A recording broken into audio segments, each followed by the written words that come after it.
Hey everyone, welcome to another Star Wars Doctrine podcast. I'm one of your hosts, Logan Schultz. And I'm Cody Dastrup. We're both very excited to be here today. We're starting a new podcast series. It's called One Thing I Would Change. So we'll get into explaining that. It's basically looking at, hey, if you could be and sit down with the writing team of every Star Wars movie and be able to change just one thing, not the entire story, just one thing about each Star Wars film, what would it be? And this is not taking away from Star Wars, obviously. We're both huge Star Wars fans. Yeah, absolutely. So we're not saying, hey, Star Wars sucks. That'd be ironic doing a Star Wars podcast. But what we are saying is, hindsight's 2020. We've had Star Wars for 40 plus years at this point. And, there are some things that I think could have been improved and could have, with the new episodes, could increase continuity and things like that. So it's Absolutely.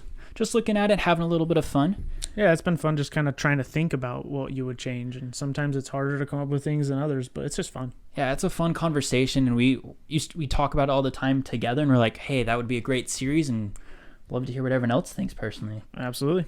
All right. So what would you change about Star Wars Episode 1, The Phantom Menace? All right. So this one, I think it's not hard to find a complaint about The Phantom Menace, unfortunately. Yeah, it was the first one after the trilogy. Yeah. It was highly critiqued. I mean, that's Star Wars in general, though. Whether it's by critics or the fan base, you're always going to have stuff. But I think like the obvious choice, everyone's like, oh, you got to get rid of Jar Jar and stuff like that. But right. For me, that's not what I would change. I understand, the complaints about Jar Jar and stuff. Almost at this point, though, I just kind of laugh at him. Like, yeah, he's just part of the Star Wars universe that we got to accept and whatever. But as far as the story itself, something that I feel might benefit the actual story is changing Anakin's age.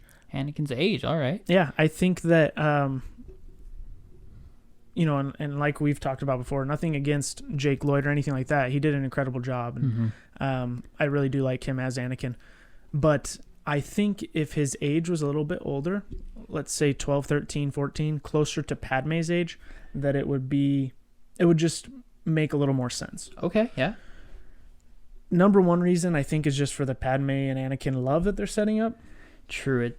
I get that. It seems kind of awkward a little bit. Yeah, I mean, Anakin and Padme, like in the episode 1, it's more of this, like she's bringing him a blanket. It's like a mother-son relationship. Totally, like, it is. I don't, and I know there's other people who said things like this, but I think that that it would help the relationship. You could see it there. Most of the time when you're foreshadowing a cute relationship, you can tell on screen. And I don't think if you had any prior knowledge just by watching episode 1, you'd be like, yeah, they're going to fall in love someday. You know what I'm saying? Like you'd be like, oh, that's going to be like someone who helps raise him or something just because of the age difference. Because when you're younger, 9 to 14 can be a big difference. When you're older, obviously 5 years isn't much, but I just think it would help that side of it a little bit. Then the other thing is just making everything he did a little more believable. The fact that would have given him more years to grow as a mechanic and all the stuff that he's working on, building C-3PO, building a pod racer, which, yeah, it's incredible that a 9-year-old did it, but it's still incredible that a 12 or 13 or 14-year-old could have done it as well. And I think at the end as well, when he basically saves the day by blowing up the droid control ship, because he was young, they had to make it more of like an accidental thing. Like, oh, he just happens to be inside of there and accidentally fires his guns, and that's what blows up the ship. I think if he was a little bit older, let's say 14, he would have had the mindset to realize kind of what's going on. You didn't have to make it seem like it was an accident, and you could have, had his dialogue be a little less childish. For sure, yeah. Less yippies. Less yippies.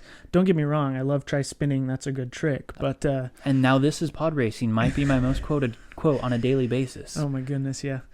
I can vouch that you say that quote quite a bit, especially playing Battlefront and stuff. But I just think that it would be a little bit better for the story and for the things that Anakin does, as far as him being too old to be trained by the Jedi, whether he's 9 or 14.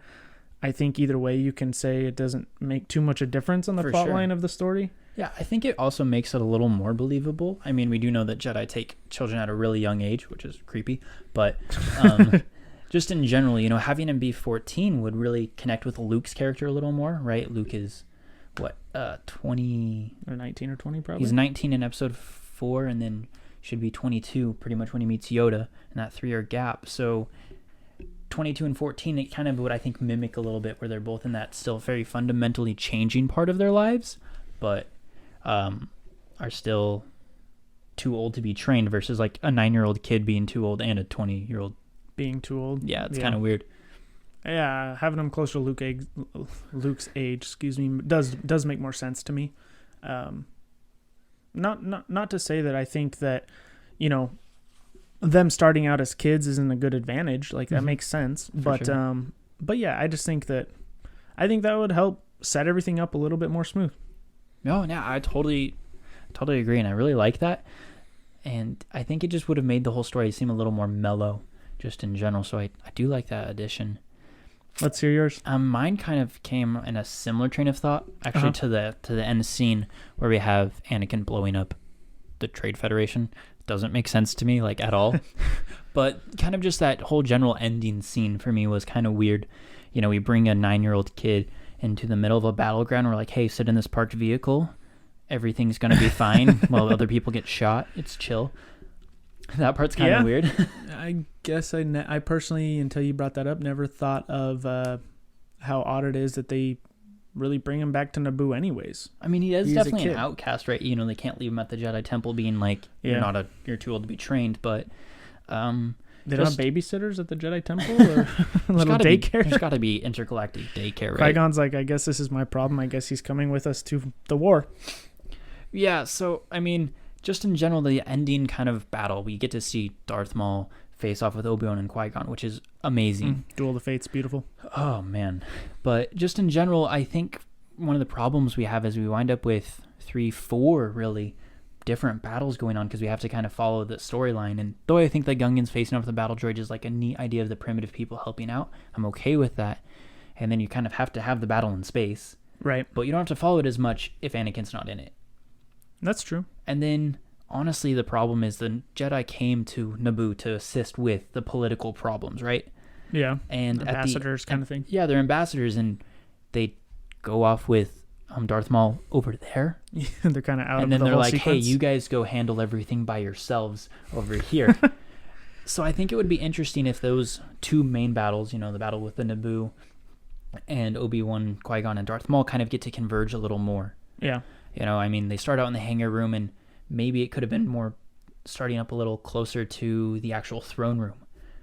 We get to see Darth Maul like really barring the way into the throne room, and then the Jedi take him on, and the Naboo people are able to go into the throne room, and the battle kind of takes place simultaneously. Okay.